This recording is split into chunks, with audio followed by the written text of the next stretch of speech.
Muy bien, continuamos con nuestro tema. Estamos tratando acerca de las 5 maneras de poder conservar una iglesia saludable. Hablamos y nos basamos en Romanos capítulo 12. Vamos allá, abrimos nuestras Biblias. Romanos capítulo 12, versículo 9 al 13. Es allí donde estamos concentrados y analizando estas maneras de cómo conservar una iglesia saludable. Dice el versículo 9, capítulo 12 de Romanos: el amor sea sin fingimiento, aborrecer lo malo, seguir lo bueno. Entonces aquí el primer signo es la práctica del amor.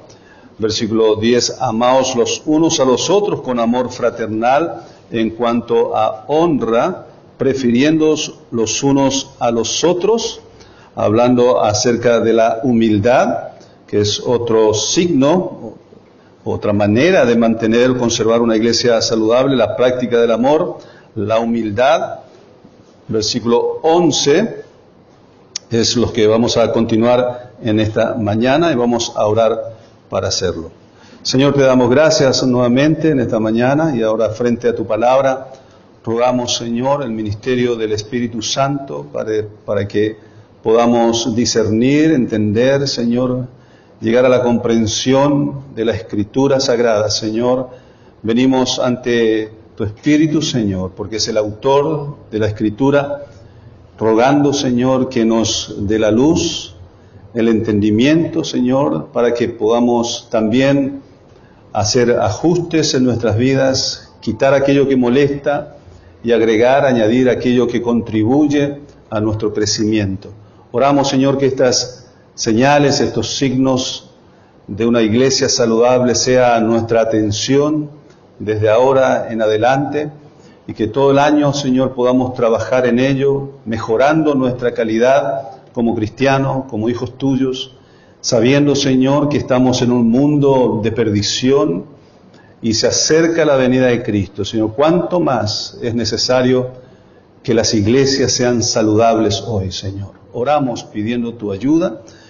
Padre, que nuestra carne sea sometida, Señor, a tu voluntad y podamos practicar y poner, Señor, en vida práctica, visible, Señor, notoria a través de nuestra conducta, nuestro comportamiento, viviendo una vida de práctica de amor y también de humildad. Oramos, Señor, por el resto que vamos a considerar de este pasaje, que nos estás enseñando con ello, Señor, a tener una vida saludable, nosotros como cristianos, pero también contribuyendo para tener una iglesia saludable. Oramos en el nombre de Jesús. Amén. Muy bien, hablamos acerca de la humildad, de la práctica del amor, y ahora sigue el servicio a Dios como tercer signo de la iglesia saludable. Y dice aquí en el versículo 11, en lo que requiere diligencia, no perezosos, fervientes en espíritu, sirviendo al Señor. Qué interesante característica de uno que ha conocido a Jesucristo, ha despertado una vida de novedad. Eso nos enseña Efesios. Somos llevados a una vida de novedad continua, constante.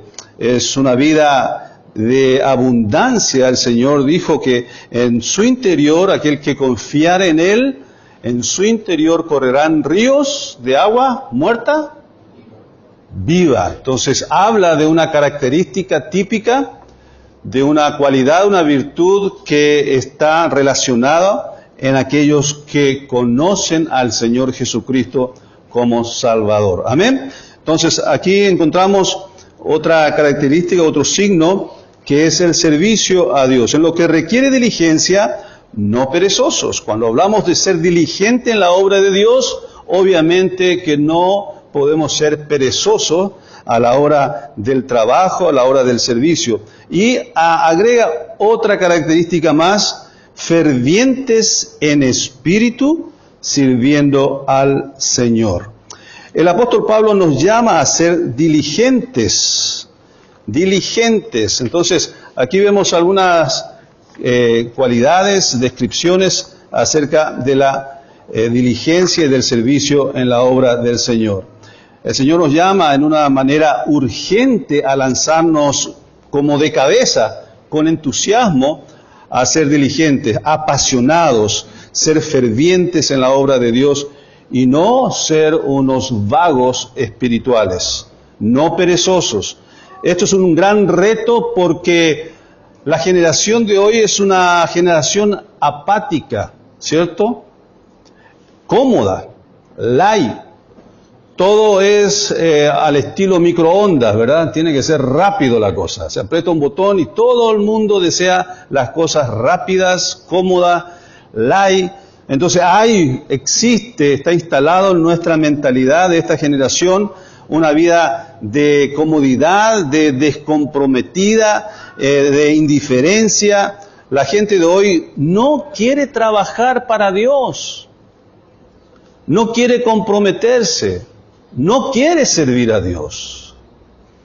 En toda iglesia hay dos tipos de cristianos: los fervientes, diligentes y comprometidos, y los apáticos y perezosos, que simplemente son los que no quieren trabajar para Dios y no demuestran amor ni compromiso con Dios ni con la iglesia. Estos son los dos grupos, los dos tipos de personas que existen en la iglesia de Dios. Romanos capítulo 12, versículo 1, que es el pasaje que estamos considerando. Fíjense cómo comienza este pasaje del que estamos sacando estos principios de servicio a Dios. Así que, hermanos, os ruego por las misericordias de Dios, que presentéis vuestros cuerpos en, ¿qué? Sacrificio vivo. Cuando habla de entregar nuestro cuerpo en sacrificio vivo, ¿a qué se está refiriendo? ¿A llevar mi cuerpito lindo al domingo de mañana a la iglesia? ¿A llevar mi cuerpito lindo el miércoles a la reunión de oración? ¿Y se acabó ahí? ¿A qué se refiere? ¿O se refiere a algo más este versículo? ¿Qué piensan ustedes? ¿Se refiere a algo más que traer nuestro cuerpito el domingo, nuestro cuerpito el miércoles? ¿A eso se refiere entregar vuestro cuerpo en sacrificio vivo? ¿Sí o no? No, no se refiere a eso solo, ¿verdad? Eso cualquiera puede hacerlo, hasta un incrédulo puede hacerlo, hasta un ateo puede hacer eso, ¿verdad? ¿A qué se refiere el entregar el cuerpo en sacrificio vivo? Sigue describiendo esa entrega diciendo: santo, agradable a Dios, que es vuestro culto racional, que es lo más razonable que un hombre y una mujer puede hacer, entregar su vida y su cuerpo al servicio dentro de la voluntad de Dios. Amén. Esto es lo que está diciendo este pasaje. Lo más razonable que vos podés hacer es servir a Cristo, servir a Dios haciendo su voluntad. Y no se refiere solamente a traer tu cuerpito lindo los domingos de la mañana o el miércoles de reunión de oración. Que a propósito, hay algunos que ni siquiera el miércoles traen su cuerpito lindo, solamente el domingo, y con esto ya piensan que ya están cumpliendo con Dios. Cuidado, Dios no puede ser burlado. Dios conoce lo más íntimo de tu corazón. Él sabe por qué estás viniendo a la iglesia. Sabe la motivación de tu corazón. Sabe si estás tratando de ganar cierta complacencia de Dios haciendo eso mínimo. Él sabe. Conoce nuestras motivaciones. Por lo tanto, no nos engañemos tampoco a nosotros mismos. Dios nos llama a ser personas comprometidas con Él. No, pastor, pero eso es un asunto y es un estilo de vida que solamente los pastores y los líderes y los diáconos, los misioneros pueden hacer y deben hacer. Nosotros, los miembros comunes de las iglesias, no necesitamos tener una vida tan comprometida. ¿Correcto o no? ¿Es correcto este argumento o no? Esto es un pasaje que está hablando y exhortando y desafiando a una iglesia local, a la iglesia que está en Roma. Entonces, no es un mensaje destinado solamente a los líderes y pastores y misioneros, a la iglesia en su totalidad, uno por uno. Cada cristiano, cada persona que ha conocido a Jesucristo es llamada, es retada, es desafiada por Dios para vivir una vida comprometida para agradarle a Él. ¿Amén? ¿Amén? ¿Amén? Muy bien. Esto es convicción. Esa tiene que ser nuestra manera de pensar. Si estás en falencia, si estás en déficit en cuanto a este desafío que Dios te da, pues bien, comienza el año 2019 ya de otra manera. Comienza con el desafío de decir, yo quiero cumplir, quiero obedecer al Señor, quiero comprometerme con el Señor. Para eso fui salvado, para eso fui comprado por sangre. Y vivo y quiero vivir una vida de gratitud en reconocimiento a esa salvación que el Señor hizo por mi vida, por mi alma, sirviéndole a Él en la iglesia. ¿Amén? Muy bien. Entonces Pablo dice, os ruego, porque sabe que es lo mejor que un hombre puede hacer, una mujer puede hacer, que presenten vuestro cuerpo, lo pongan, lo expongan delante de Dios para hacer su voluntad. La palabra okneros es lo que aparece aquí en el versículo 11, no perezosos. La palabra okneros en el griego no es el perezoso aquel que no hace absolutamente nada, aunque también se relaciona a este tipo de personas, ¿verdad? Que se cruzan los brazos y no hacen absolutamente nada. Pero la palabra okneros tiene que ver con aquellos que son desganados, los que hacen a medias las cosas, los que hacen con los pies arrastrados, el que deja para después, el que deja para mañana, lo que debe hacer aquí y ahora, el vueltero, ¿verdad? El que da vuelta con el tereré y se pone a ticuar, ¿verdad? A cebar a los que están trabajando como para que nadie diga nada mal de él, ¿verdad? Por lo menos está sirviendo. Ese es el vueltero, el okneros. El okneros es aquel que dice upéchante. El okneros es aquel que dice ángante. Esa es la mentalidad que nos está matando, mis queridos hermanos. El otro día escuchaba a un albañil en mi casa y unos pintores que a propósito encontré por Facebook, pedí pintores y aparecieron un papá y un hijo. Impresionante, la diligencia personificada. Y les pagué la oferta por día, ¿verdad? Y ellos te hacen trabajo por metros cuadrados. Como no tenían trabajo, yo recibí como 20 ofertas, pero al final no sabía a quién contratar, porque no podía traer a cualquier persona desconocida en mi casa. Pero cuando se presentó y dice, Señor, yo trabajo con mi papá, y hacemos también trabajo ahí en las áreas, vivimos cerca de las áreas. Bueno, vengan, quiero conocerle. Vinieron, te digo, te cubrían todo, o sea, la amabilidad, el respeto, la honestidad, la diligencia. Trabajaron tan cuidadosamente, tan diligentemente, como si hubieran presentado un presupuesto millonario. Increíble. Yo me enamoré de esos dos muchachos, padre e hijo. Los trajimos aquí a pintar. Pintaron también la escuela. Pero la diligencia, el no mostrar pereza, la actitud de ser diligente, rápido, voluntarioso, entusiasta, padre e hijo, la misma cosa, marcados con la misma tijera, maravillosa relación. Realmente estoy sorprendido, pero a eso se está refiriendo la palabra, aquel okneros que da vuelta al asunto, el upéchante, el ángante, y ellos me decían, yo a veces me siento avergonzado cuando me encuentro con personas que me dijeron, un colega tuyo me hizo este trabajo, mira lo que hizo. Me siento avergonzado, porque no debemos ser así, no debemos ser así nomás las cosas, el upéchante, y eso, pastor, es lo que nos está matando a nuestro país, nos decía él.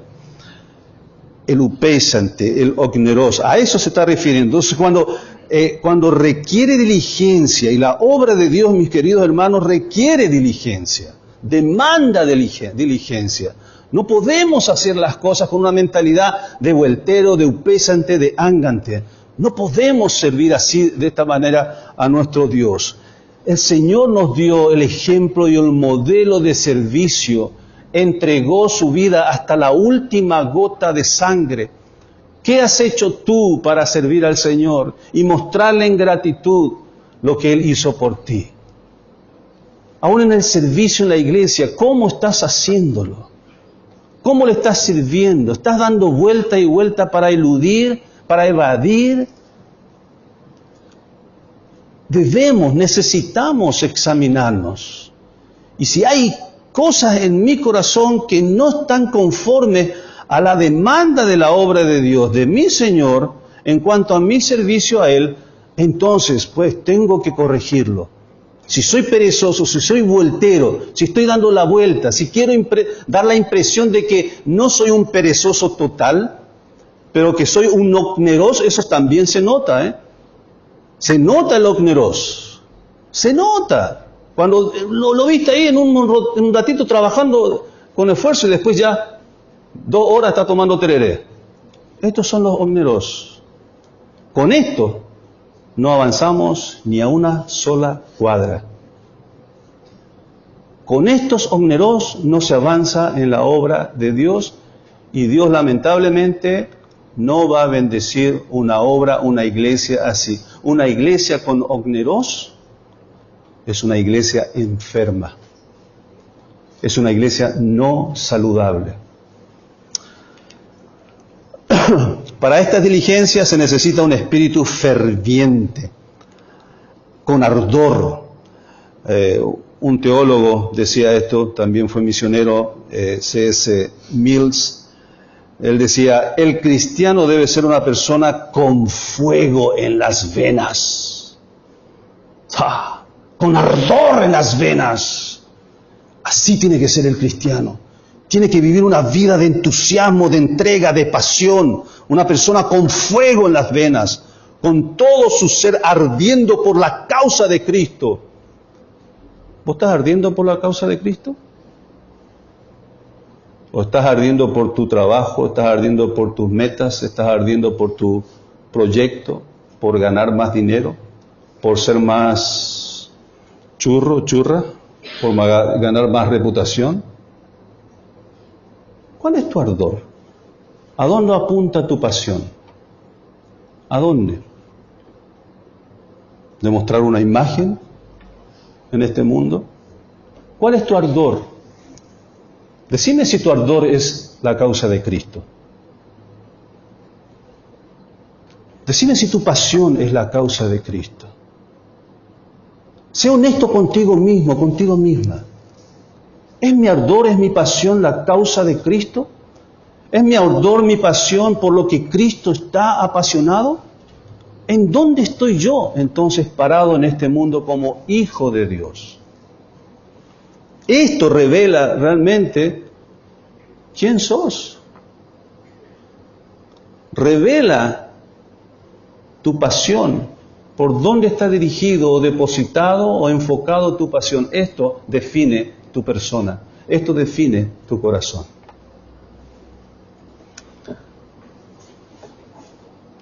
Murray decía, cuando el desánimo alcanza al creyente y le sigue el desmayo de espíritu, es porque su interés en el servicio al Señor ha cesado de ocupar en sus pensamientos el lugar principal.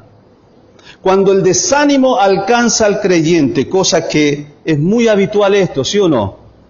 ¿Es habitual que te invada el desánimo? Decime, ¿sí o no? Es normal, es habitual. Vamos a estar siempre combatiendo contra el desánimo, mis queridos. Esto es algo que nunca te va a dejar tranquilo. Pero la decisión de que el desánimo controle y domine y dirija tu vida, eso está en tu voluntad. No es culpa de nadie más que tuya. El desánimo va a venir. El asunto está cómo yo confronto el desánimo. Porque después del desánimo, dice Murray, viene el desmayo de espíritu. ¿Sabes qué significa esto? tu espíritu, mi querido, tu pasión, tu ardor, tu fuego por el Señor se apaga. Se apaga. Quiero advertirte en esto y ser muy serio en lo que te voy a decir. Vos pudiste haber entrado en la vida cristiana con mucho ardor y pasión y fuego, pero han pasado circunstancias y situaciones en tu vida que te han arrastrado a un estado de desánimo. Y eso a su vez ha traído a otro estado que se llama desmayo espiritual. Y esto es lo que está dominando tu vida.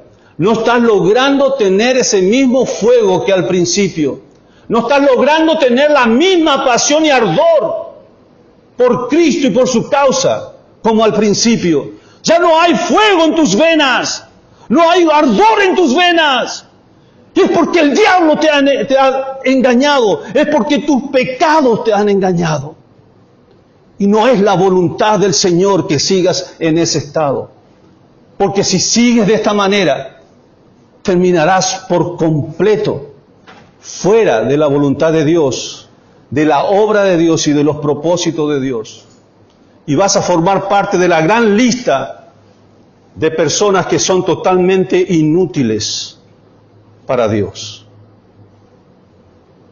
Y entre seguir a la iglesia, asistiendo a la iglesia, mecánicamente, e ir al mundo, es una raya muy fina, mis queridos.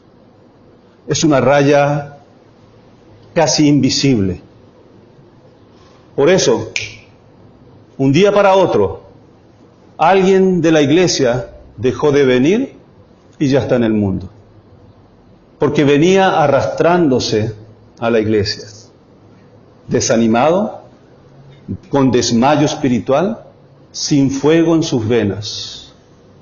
Hoy están en el mundo. Es lamentable. Yo puedo pasar una galería en mi mente de caras de personas que he conocido no solamente en nuestra iglesia, en Encarnación cuando servimos al Señor allá también, en Monte cuando estudiamos allá, trabajamos en diferentes lugares mientras estudiamos. Conozco y conocí personas que en un principio tenían fuego en sus venas, pero hoy están en el mundo. Personas que parecían prometer ser siervos de Dios, siervas de Dios, con pensamientos tan sabios y espirituales, terminan siendo personas como si fuesen incrédulas, con pensamientos totalmente carnales y mundanos. Mi pregunta es, ¿no hay siquiera un solo versículo en sus mentes? Pero eso sucede, ese es el curso normal de un espíritu entregado al desánimo.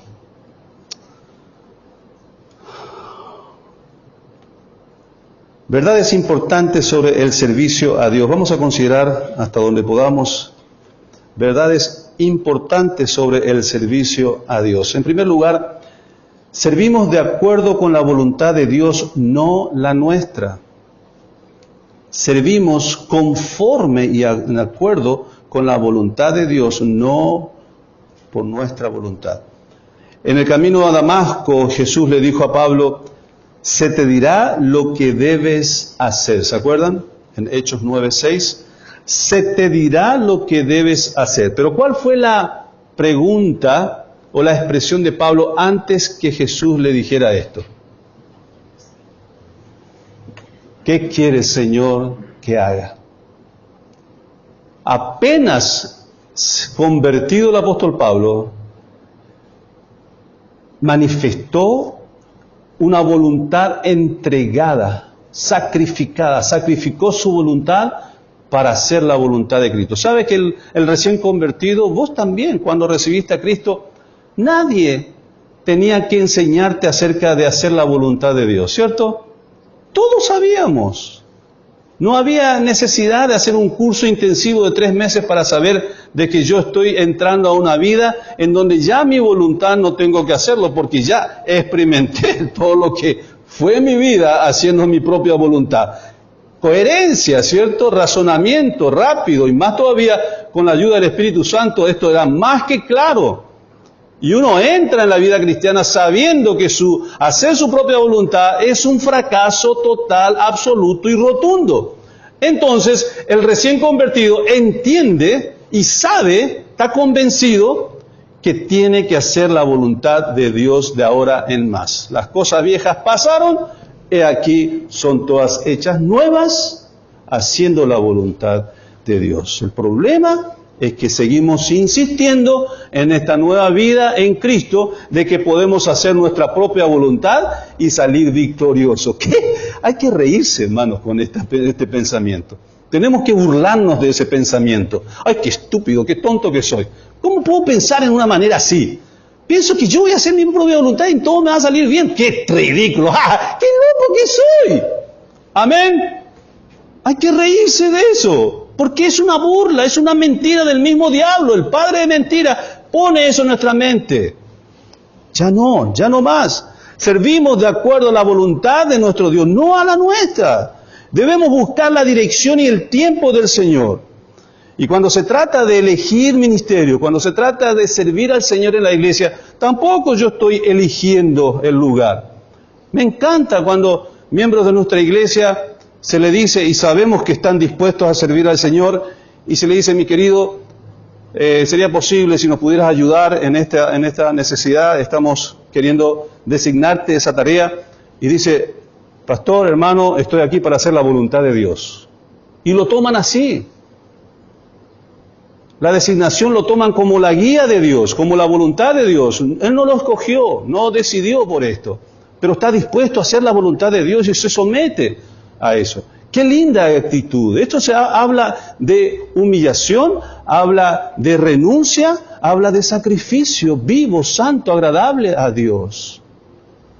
No tenemos que estar escogiendo. No, yo no quiero hacer ese trabajo. No, ese tampoco. Voy a ver si puedo. ¿Sabe? Esa clase de persona prefiero que siga viniendo y se siente nomás. A esa clase de persona yo no le pido. Yo no voy a pedir. A alguien que no tiene manifestación de disposición a servir a Dios, yo no voy a pedirte, mi querido. No te preocupes, no te voy a molestar jamás para servir a Dios en algún ministerio en la iglesia. Pero sí me acerco a aquellos que muestran disposición, aquellos que entienden esta verdad, que es un privilegio servir a Dios y que lo hacen con verdadero corazón. ¿Amén? Eso es servir a Dios. Servimos de acuerdo con la voluntad de Dios. Dedicarse a hacer lo que Él pide, siempre, mis queridos, ha requerido valentía. Requiere valentía. Porque no sabes lo que te puede tocar, ¿verdad?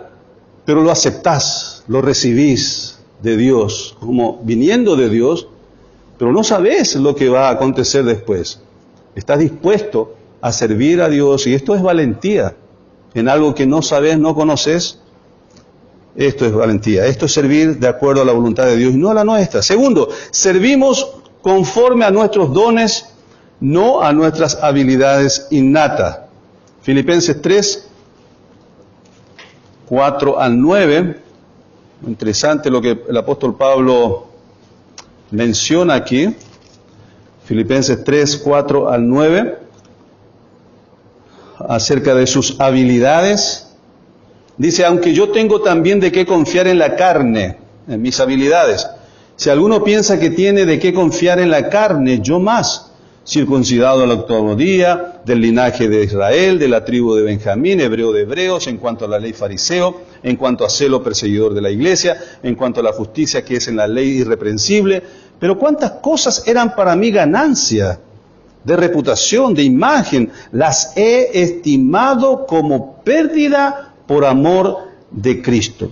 Y ciertamente aún estimo todas las cosas como pérdida, por la excelencia del conocimiento de Cristo Jesús, mi Señor, por amor del cual lo he perdido todo y lo tengo por tus habilidades, tus capacidades carnales, humanas, debes tenerlo en segundo, tercero, cuarto lugar.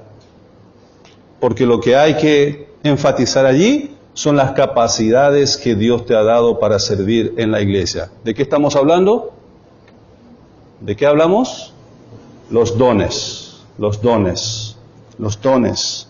Servimos conforme a nuestros dones, no a nuestras habilidades. Y mis queridos, vamos a sentirnos frustrados cuando estamos haciendo algo en donde nuestros dones no son desarrollados.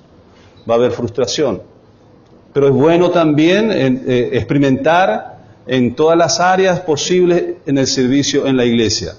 Una vez que vayas pasando áreas por áreas, ministerios por ministerios, vas a descubrir en alguno de ellos tus dones y van a ser efectivos. Te vas a sentir cómodo sirviendo al Señor porque vas a ver frutos. Cómodo en el sentido de satisfacción, viendo los frutos de los dones ejercitados que Dios te dio. Entonces, importante esto. En el servicio a Dios, considerar nuestros dones. Las habilidades pueden ser útiles, sí. Pueden ser útiles en la obra de Dios y van a ser útiles. Pero tus dones te equipan para tener victoria y éxito en la obra que Dios te va a dar. Amén. Tercero, debemos servir enfocándonos en Dios, no en el trabajo. Debemos servir enfocándonos en Dios, no en el trabajo. Pablo se destacaba por mantenerse siempre centrado en Cristo. Pero aquí es donde muchas personas fallan, lastimosamente.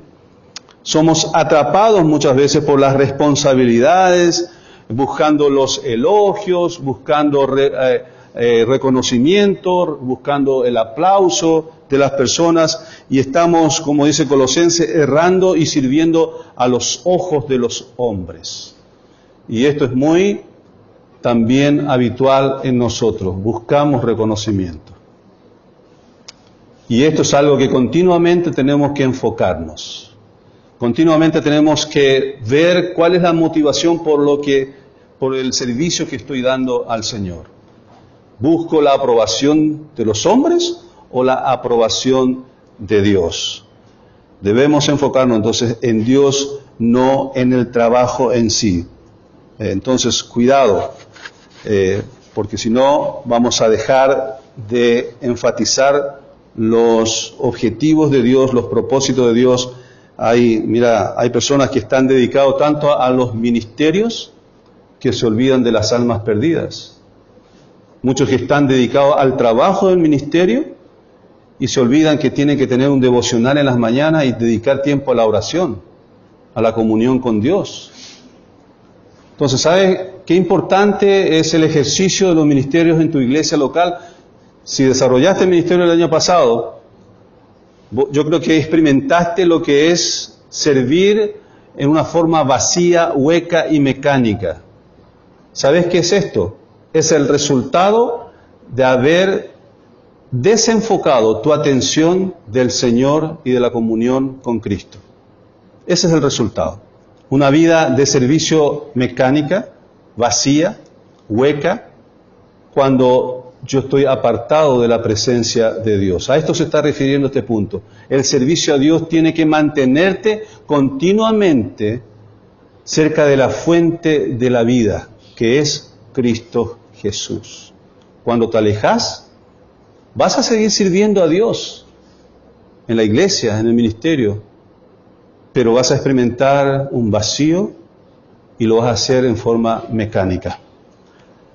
Servir a Dios enfocándonos en Dios y no en el trabajo. Hacer el trabajo de la iglesia puede agradar al ego. Cuidado. Puede satisfacer tu ego, el servicio en la iglesia. Una posición en la iglesia, ¿sabes qué? Es la ambición de muchas personas. Porque se sienten con grandeza por la imagen que están transmitiendo y la aprobación que reciben por ciertas habilidades en la conducción, en la predicación, en la administración, en el modo de hablar, y reciben elogios. Por eso, muchos hay con ambiciones carnales que desean este lugar.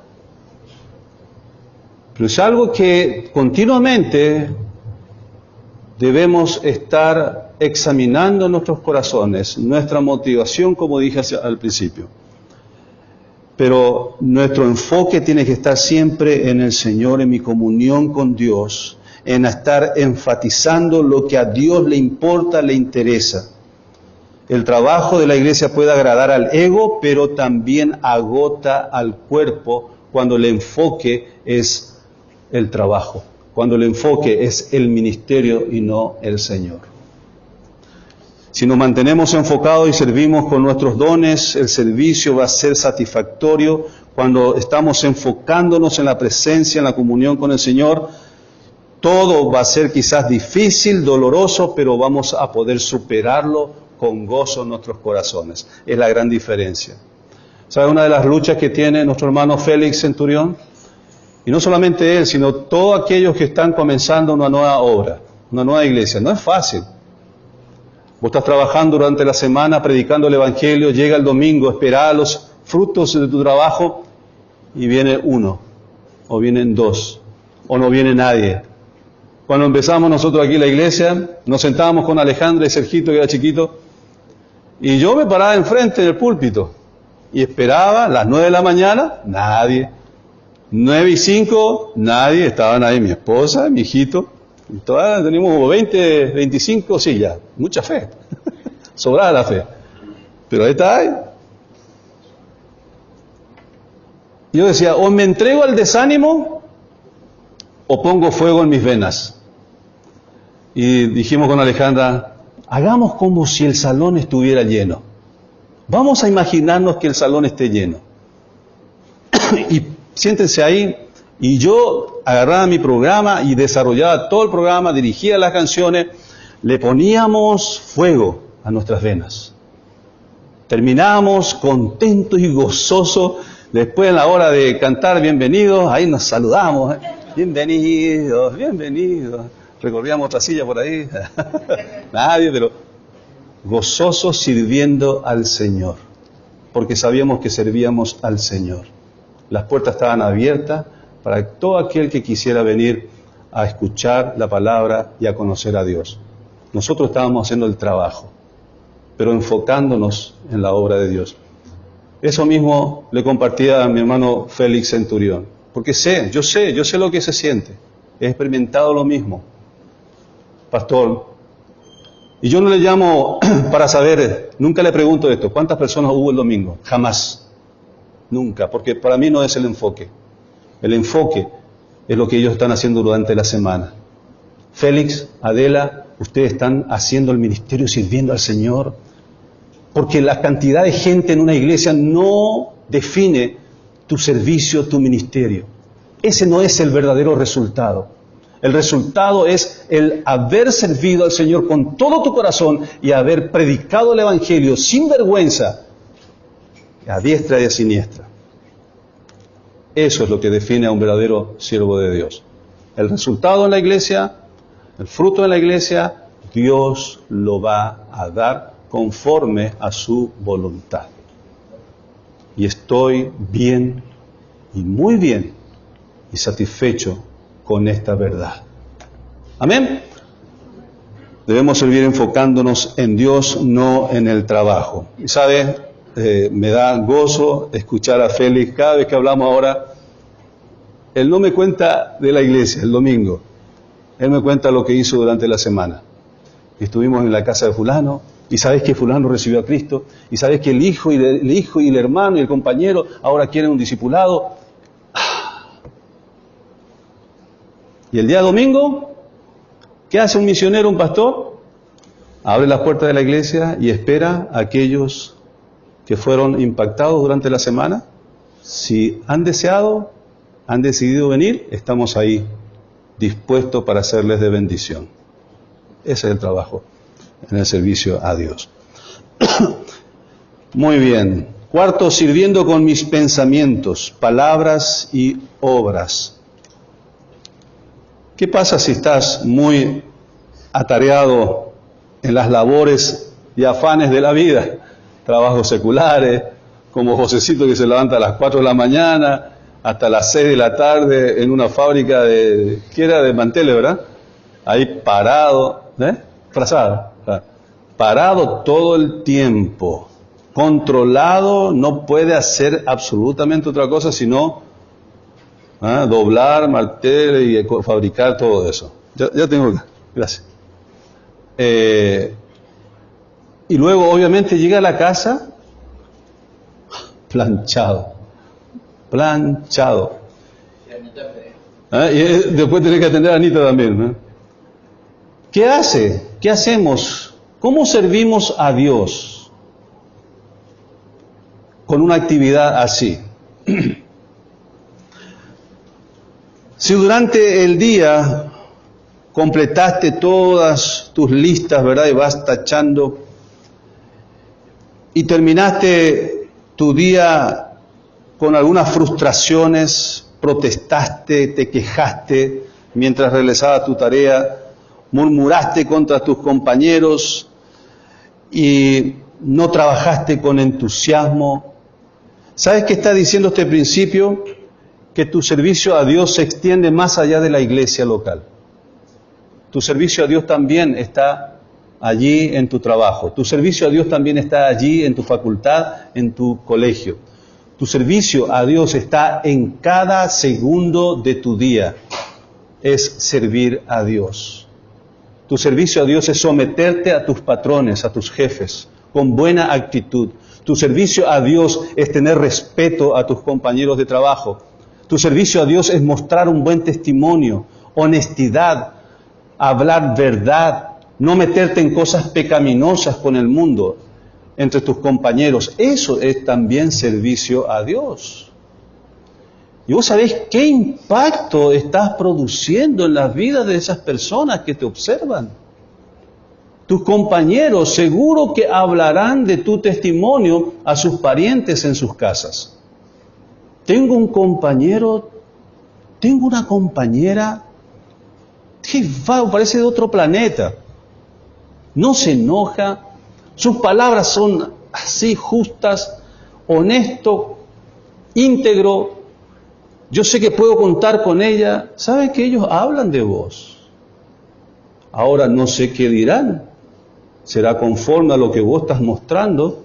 ¿Será conforme a cómo vos estás sirviendo a Dios ahí en tu lugar de trabajo, en tu lugar de estudio?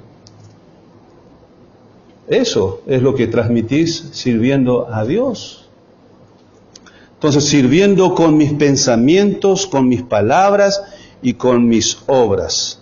Pero si he pasado un día, aunque cumplí con mis listas de quehaceres, pero termino frustrado, habiéndome enojado, habiendo peleado con compañeros, habiendo murmurado contra ellos, ¿he sido yo un servidor del Señor con mis pensamientos, palabras y obras dignos del Señor o no?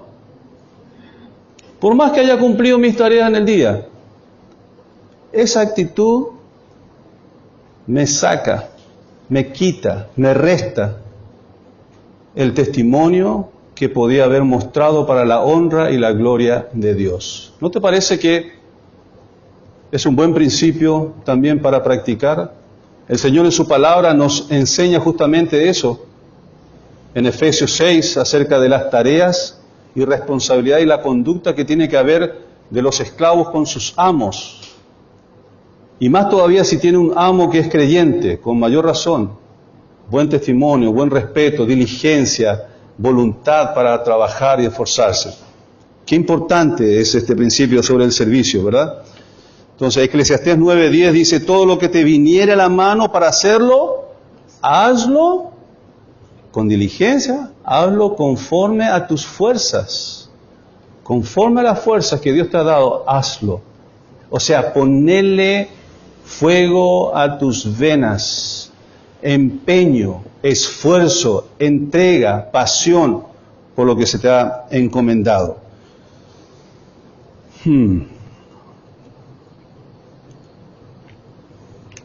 Me llama la atención los que fueron al campamento acá en Parada de Vida. Nuestra iglesia está acostumbrada a tener un equipo, tenemos un equipo de campamento que cubre todas las áreas, ¿verdad? Pero en esta ocasión tuvimos que ir a un campamento donde tenían ya un equipo todo programado. Entonces los que antes estaban en programación, ¿fueron a dónde? ¿A dónde fueron los que estaban en programación? Servicio. ¿Qué hacían en ese servicio? Lavaban plato y ¿qué más? ¿Qué más? Baños. Lavabaños. ¿Se acuerdan de ese juego? ¿Cuál era el puesto más degradante? Lavabaño. Lavabaño. Y yo decía, wow, es una gran experiencia, una buena experiencia. ¿Saben cómo terminaron ellos? Algunos hasta quieren volver. Quieren volver otra vez a experimentar ese tiempo de servicio al Señor. ¿Por qué? Porque no se enfocaron en el trabajo. Se enfocaron en Dios, en servir al Señor y la manera en que ese servicio podría ser de bendición a los acampantes. Cuando tenés un enfoque correcto hacia Dios, no importa la tarea que hagas, lo vas a hacer con gozo, con fuego en tu sangre. Amén. Con fuego en tu sangre. Así que enfócate en el Señor. Que tus pensamientos, tus palabras y obras sean para Él. Amén. Muy bien, vamos a dejar ahí. Tenemos varios puntos más interesantes sobre el servicio. Vamos a ir tratándolo más adelante. Vamos a orar. Señor, te damos gracias en esta mañana por permitirnos aprender de estos principios.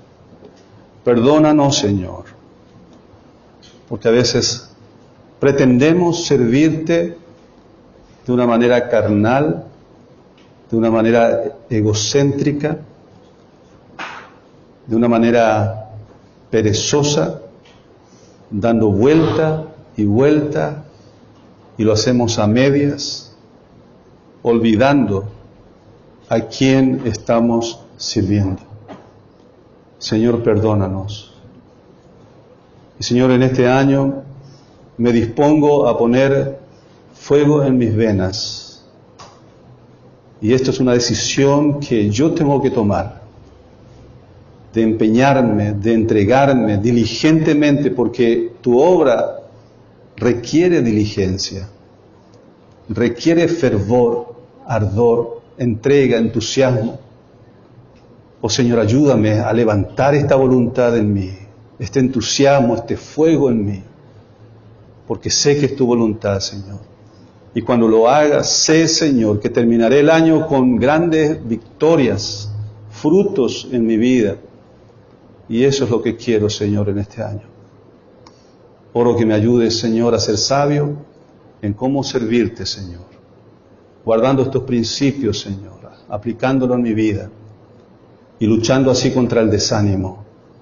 Porque el desánimo está a la puerta cada día, Señor. Es mi decisión, Señor, no dejarme, no entregarme, no dejarme llevar al desmayo espiritual. Oro, Señor, por esto, por nuestra iglesia.